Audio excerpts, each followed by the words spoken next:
Hello dear student, welcome to DNS. जैसा कि दोस्तों आज हम बात करने वाले हैं कि दिल्ली सल्तनत के जो काफ़ी टॉप एमसीक्यू हैं जो बार बार महात्मा काशी विद्यापीठ के एंट्रेंस एग्जामिनेशन में रिपीट किए जाते हैं एंड जो अदर एंट्रेंस एग्जामिनेशन ने किसी भी कॉलेज किया, Uday Pratap college, Harishchandra PG college या एनी कॉलेज है जो यूपी में है या यूपी के बाहर के भी जो कॉलेज हैं उनमें जो टॉप ऑफ एमसीक्यू पूछे जाते हैं दिल्ली सल्तनत से रिलेटेड, उसको मैं आज को आपको कराऊंगा कि जो आपके एग्जामिनेशन के लिए काफ़ी इंपॉर्टेंट है। ओके, तो आप इसको ज़रूर देखिएगा। ये नंबर ऑफ़ क्वेश्चन ज़्यादा जो बीए में काफ़ी ज़्यादा क्वेश्चन पूछे जाते हैं दिल्ली सल्तनत से एंड अदर जो फैकल्टीज़ हैं बीएससी के लिए और अदर जो कोर्सेज़ के लिए जो बच्चे हैं जिन्होंने फॉर्म अप्लाई किया उनके लिए भी इंपॉर्टेंट हो गया एमसीक्यू, तो आप इसको एक बार ज़रूर देखिएगा। ओके, तो दोस्तों चलिए वीडियो स्टार्ट करते हैं।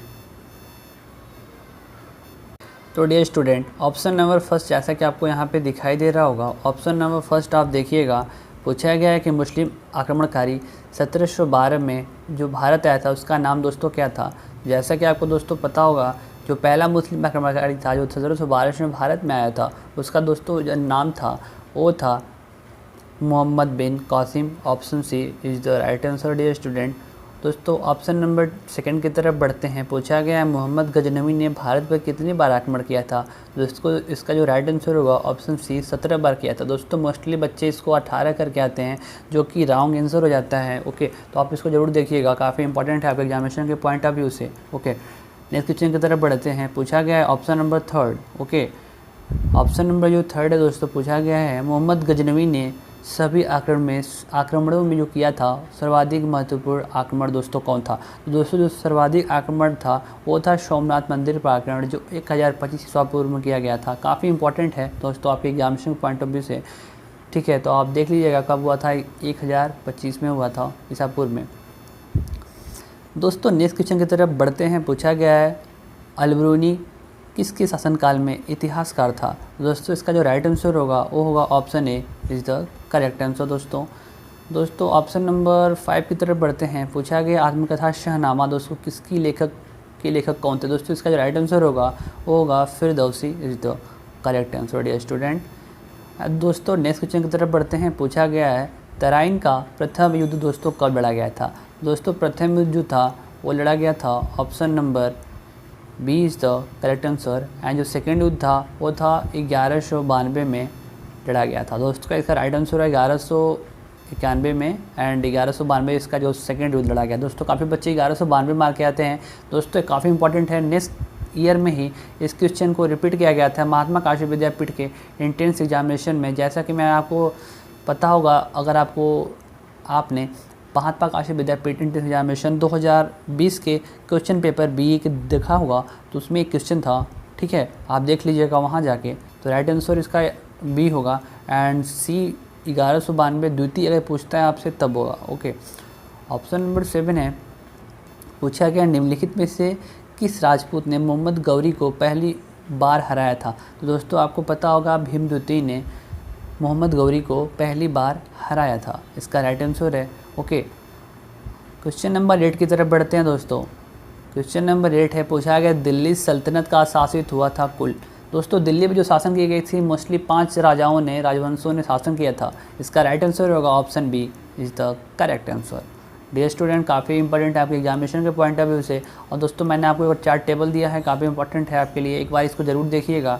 ओके, एक minute just wait for a second dear student, देखिएगा काफ़ी इंपॉर्टेंट है आपके लिए। दोस्तों पहला पूछेगा पहला वंश कौन था जो पहले बार भारत में आक्रमण किया था और आया था। दोस्तों तो पहला था गुलाम वंश था जो 1206 से 1290 ईस्वी पूर्व में भारत पे राज किया था। ठीक है, ऑप्शन नंबर सेकंड है। पूछा गया सेकंड जो है खिलजी वंश दोस्तों और 1290 से लेके 1320 ईस्वी पूर्व के बीच राज किया था। ओके, ऑप्शन नंबर थर्ड जैसा आपको देखिएगा ऑप्शन थर्ड होगा तुगलक वंश दोस्तों शासन इसका दोस्तों काल था 1320 ईस्वी पूर्व से 1414 ईस्वी पूर्व तक। ओके, एंड फोर्थ ऑप्शन है सैयद वंश। दोस्तों जो सैयद वंश है 1414 से लेकर 1451 ईस्वी पूर्व था। दोस्तों लोधी वंश दोस्तों अंतिम शासन था लोधी वंश का। ओके, जो भारत पे शासन किया गया था, जो दिल्ली में शासन हुआ था लास्ट में लोधी वंश का 1451 से लेकर 1526 ईस्वी पर। दोस्तों अगर आपसे नंबर ऑफ क्वेश्चन पूछता है कि भारत पे एंड दिल्ली में लास्ट शासन किसने किया था और कब किया था, तो काफ़ी इंपॉर्टेंट होगा आपके एग्जामिनेशन के पॉइंट ऑफ व्यू से। तो आप इसको करेक्ट आंसर इसको पढ़ लीजिएगा, अभी इंपॉर्टेंट है। एंड पूछेगा स्टार्टिंग का पहले किसने शासन किया था? गुलाम वंश से स्टार्टिंग किया था। दोस्तों काफ़ी इंपॉर्टेंट, इसमें काफ़ी नंबर आप क्वेश्चन बन सकते हैं आप, तो उसको एक बार ज़रूर देख लीजिएगा, आपके लिए काफ़ी इंपॉर्टेंट होगा। ओके एंड दोस्तों इसका जो ऑप्शन नंबर 9 की तरफ बढ़ते हैं। ओके ऑप्शन नंबर 9 है, भारत में गुलाम वंश का संस्थापक दोस्तों कौन था? दोस्तों आपको पता हुआ भारत में गुलाम वंश संस्थापक था, वो था Qutbuddin Aibak. Option A is the correct answer दोस्तों। एंड भारत ऑप्शन नंबर 9 की तरफ, जैसे कि मैंने आपको बताया, इसका राइट आंसर होगा ऑप्शन ए। एंड दोस्तों ऑप्शन नंबर 10 की तरफ बढ़ते हैं। ऑप्शन नंबर 10 जो है पूछा गया है, सन 1210 में कुतुबुद्दीन ऐबक के पश्चात दिल्ली का सुल्तान दोस्तों कौन था? तो दोस्तों इसका जो राइट आंसर होगा दोस्तों वो होगा इल्तुतमिश। दोस्तों इल्तुतमिश जो कुतुबुद्दीन ऐबक के बाद दिल्ली का शासक बना था। दोस्तों क्यों बना था, ये भी इंपॉर्टेंट क्वेश्चन आपसे पूछ लिए जाते हैं। तो दोस्तों इसलिए बना था क्योंकि जो कुतुबुद्दीन ऐबक था, पोलो खेलते हुए वो घोड़े से गिर गया था और उसकी मौत हो गई थी, उसके कारण दिल्ली का जो शासक था इल्तुतमिश बना था। दोस्तों काफ़ी इंपॉर्टेंट है, क्वेश्चन पूछ सकता है आपसे घुमा फिरा के। ओके एंड यहाँ पे देखिएगा ऑप्शन नंबर 11 से पूछा गया, निम्नलिखित में से वो दिल्ली का सुल्तान कौन था? जैसे कि मैंने चौगान बताया, चौगान को बोलते हैं पोलो, ठीक है। पोलो अगर पूछता है आपको चौगान भी होता है तो आपको ब्रैकेट में जरूर देगा पोलो से। ओके तो इसका राइट आंसर होगा ऑप्शन है, जैसे कि मैंने आपको बताया। काफ़ी ज़्यादा इंपॉर्टेंट दोस्तों आपके एग्जामिनेशन के पॉइंट ऑफ व्यू से, तो आप इसको जरूर देखिएगा। ऑप्शन नंबर 12 है, दिल्ली सल्तनत की दरबारी भाषा दोस्तों क्या थी? दोस्तों इसकी जो भाषा थी वो थी फारसी। तो कई बच्चे दोस्तों हैं जो उर्दू मार के आ जाते हैं, इसका दोस्तों काफ़ी रॉन्ग आंसर होता है। ओके आप इसको काफ़ी इंपॉर्टेंट क्वेश्चन आप देख लीजिएगा अपने पॉइंट ऑफ व्यू से। ओके तब बढ़ते हैं, ठीक है। आगरा के शहर की स्थापना दोस्तों किसके द्वारा कराई गई थी? दोस्तों जो आगरा के शहर की स्थापना दोस्तों कराई गई थी वो कराई गई थी सिकंदर लोदी के द्वारा। Option C is the right answer dear student. Option number 14 की तरफ बढ़ते हैं। पूछा गया कुव्वत उल इस्लाम मस्जिद का निर्माण दोस्तों किसके द्वारा कराया गया था? दोस्तों ये जो कराया गया था option number D Qutbuddin Aibak के थ्रू कराया गया था। Option D is the right answer dear student. And student 13 number question की तरफ बढ़ते हैं। पूछा गया आगरा शहर की स्थापना किसके थ्रू कराई गई थी? दोस्तों ये जो कराई गई थी वो कराई गई थी ऑप्शन नंबर 3 सिकंदर लोदी के द्वारा कराई गई थी इसका निर्माण। Option C is the right answer. दोस्तों कुव्वत उल इस्लाम मस्जिद का निर्माण किसके द्वारा? जैसे मैंने आपको बताया इसका राइट आंसर होगा कुतुबुद्दीन ऐबक, ठीक है। रिपीटेड क्वेश्चन है। अजमेर की 2.5 दिन का झोपड़ा दोस्तों काफ़ी इंपॉर्टेंट क्वेश्चन है, आपके एग्जामिनेशन के पॉइंट ऑफ व्यू से पूछ लेता है दोस्तों कि अजमेर में 2.5 दिन का झोपड़ा दोस्तों किसके द्वारा बनाया था? जैसे आपको पता होगा कि जो 2.5 दिन का झोपड़ा था कुतुबुद्दीन ऐबक के द्वारा बनाया गया था, ये भी काफ़ी इंपॉर्टेंट है आपके एग्जामिनेशन के पॉइंट ऑफ व्यू से। ऑप्शन नंबर 16 की तरफ बढ़ते हैं। पूछा गया कुतुबुद्दीन के निर्माण कार्य को किसने दोस्तों पूरा किया गया था? तो दोस्तों पहले अगर इसमें क्वेश्चन 2 बनेंगे, ठीक है। पहला पूछेगा कुतुब मीनार के निर्माण कार्य किसने स्टार्ट कराया था? तो इसका जो राइट आंसर होगा वो होगा ऑप्शन बी, ठीक है। एंड किसने पूरा कराया था? तो इसका जो राइट आंसर होगा वो होगा इल्तुतमिश। इसका जो इल्तुतमिश होगा राइट आंसर डियर स्टूडेंट, इसका जो ऑप्शन होगा Iltutmish is the right answer. तो दोस्तों नंबर आप क्वेश्चन 2 पूछे जा सकते हैं आपको इसमें घुमा के, तो आप इसके लिए प्रिपेयर रहिएगा।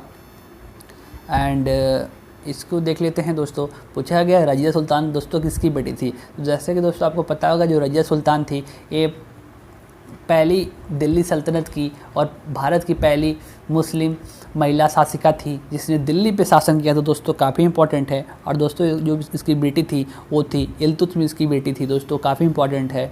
ओके आपके एग्जामिनेशन के पॉइंट ऑफ व्यू से पूछ सकता है कि भारत में दिल्ली पे शासन करने वाली पहली गैर मुस्लिम महिला दोस्तों कौन थी? तो वो थी Razia Sultan. Okay dear student काफ़ी इंपॉर्टेंट है आपके एग्जामिनेशन के पॉइंट ऑफ व्यू से। ऑप्शन नंबर डी की तरफ 18 की तरफ बढ़ते हैं। पूछा गया किसके शासनकाल में सबसे अधिक मंगोल आक्रमण हुए थे? दोस्तों तो आपको पता होगा कि अलाउद्दीन खिलजी के वक्त हुआ था, सबसे ज़्यादा हमले हुए थे। एंड ऑप्शन नंबर 90 की तरफ बढ़ते हैं। दिल्ली के सुल्तान का पद संभालने से पहले बलबन सुल्तान प्रधानमंत्री दोस्तों था, वो था बहराम का। दोस्तों इसका राइट आंसर होगा, सॉरी फॉर दैट, इसका जो राइट आंसर होगा वो होगा Nasiruddin Mohammad. Option A is the right answer दोस्तों। एंड दोस्तों ऑप्शन नंबर 20 की तरफ बढ़ते हैं। पूछा गया है ऑप्शन नंबर 20 ये नियमित मुद्रा जारी करने वाला और दिल्ली को अपना साम्राज्य की राजधानी घोषित करने वाला दिल्ली का प्रथम सुल्तान दोस्तों कौन? दोस्तों दिल्ली का जो प्रथम सुल्तान था वो था option A Iltutmish. Option A is the right answer dear student. And दोस्तों ऑप्शन नंबर 21 में पूछा गया है कि बाजार नियंत्रण प्रणाली किसके प्रारंभ की गई थी? दोस्तों ये जो बाजार नियंत्रण प्रणाली थी वो ये जो प्रणाली थी वो अलाउद्दीन खिलजी के थ्रू आरंभ की गई थी। ओके ऑप्शन नंबर 20 है, पूछा गया दिल्ली सल्तनत के किस सुल्तान ने सर्वप्रथम अस्थाई सेना का निर्माण किया था? तो अलाउद्दीन खिलजी ने किया था डियर स्टूडेंट। इसका राइट आंसर होगा option A. Okay, and option number 23 की तरफ बढ़ते हैं। पूछा गया चंगेज़ खान का वास्तविक नाम दोस्तों क्या था? दोस्तों चंगेज़ खान जो वास्तविक नाम था वो था Taimuddin. Option A is the correct answer होगा, इसका ऑप्शन ए राइट होगा। ऑप्शन नंबर 24 की तरफ बढ़ते हैं। पूछा गया दिल्ली पर राज करने वाली प्रथम महिला। जैसे मैंने दोस्तों बताया था आपको कैसे नंबर ऑफ क्वेश्चन आपको बनते हैं। देखिए एक क्वेश्चन आपको दिखाई दे रहा होगा कि दिल्ली पर राज करने वाली प्रथम महिला शासिका दोस्तों कौन थी? जैसे मैंने आपको बताया इसका राइट आंसर होगा वो रजिया सुल्तान। जैसे कि मैंने आपको बताया काफ़ी इंपॉर्टेंट है आपके एग्जामिनेशन के पॉइंट ऑफ व्यू से, आप इसको जरूर देखिएगा डियर स्टूडेंट। ऑप्शन नंबर 25 की तरफ बढ़ते हैं। पूछा गया प्रसिद्ध पारसी एवं नवरोज को भारत में निम्नलिखित में किसने प्रारंभ किया था? तो इसका जो राइट आंसर होगा वो था बलबन के थ्रू पारित किया गया था। एंड दोस्तों इसमें पूछते हैं 26 पे बढ़ते हैं। पूछा गया आमिर खुसरो का जन्म दोस्तों कहाँ हुआ था? दोस्तों आमिर जो खुसरो का जन्म हुआ था वो था पटियाला में। Option C is the right answer dear student. And निम्नलिखित में से किसने अपने आप को खलीफा घोषित किया था? दोस्तों ये जो खलीफा घोषित किया था अपने मोहम्मद ऑप्शन मुबारक शाह खिलजी ने किया था। इसका जो राइट आंसर होगा वो होगा option C is the correct answer. दोस्तों 28 नंबर क्वेश्चन की तरफ बढ़ते हैं। पूछा गया है कि किसने इफ्तादारी प्रथा चलाई थी? दोस्तों इसके द्वारा चलाई गई थी वो था ऑप्शन बी इल्तुतमिश के थ्रू चलाई गई थी जो प्रथा थी। ओके, ऑप्शन नंबर 23 की तरफ बढ़ते हैं। पूछा गया दोस्तों लाख बख्श के नाम से जाना जाता था भारतीय शासक कौन था? दोस्तों लाख बख्श के नाम से हम इल्तुतमिश को नहीं जानते थे, न बाबर को, हम जानते थे कुतुबुद्दीन ऐबक को। दोस्तों काफ़ी इंपॉर्टेंट है। दोस्तों ऑप्शन नंबर 30 है। पूछा गया यात्री जो इब्न बतूता था काफ़ी इंपॉर्टेंट है, किसके शासनकाल में दोस्तों आया था? तो दोस्तों ये जो आया था मोहम्मद बिन तुगलक के शासनकाल में। Option D is the correct answer. दोस्तों नेक्स्ट क्वेश्चन की तरफ बढ़ते हैं। पूछा गया तैमूर लंग ने किसके शासनकाल में भारत पर आक्रमण किया था? इसका जो होगा ऑप्शन बी नजीमुद्दीन मोहम्मद तुगलक के शासनकाल में। Okay dear student, next question दोस्तों है दिल्ली के किस सुल्तान ने ब्राह्मण पर जजिया लगाया था? दोस्तों ये जो जजिया लगाया था, जजिया कर जो होती है दोस्तों, ये जजिया एक तरह से कर होती है जो वसूली जाती है, तो ये जो लगाया था फिरोज शाह तुगलक ने लगाया था। इसका राइट आंसर होगा option number A is the correct answer. And दोस्तों 33 की तरफ बढ़ते हैं। पूछा गया किस मुस्लिम शासक के सिक्कों पर देवलक्ष्मी की आकृति थी? दोस्तों इसका राइट आंसर होगा Mohammad Ghori. Option A is the correct answer. दोस्तों 34 है स्वयं को दूसरा सिकंदर शानी कहने वाला वो सुल्तान दोस्तों कौन था? तो दोस्तों वो था अलाउद्दीन खिलजी। इसका जो राइट आंसर होगा वो होगा Alauddin Khilji is the correct answer dear student.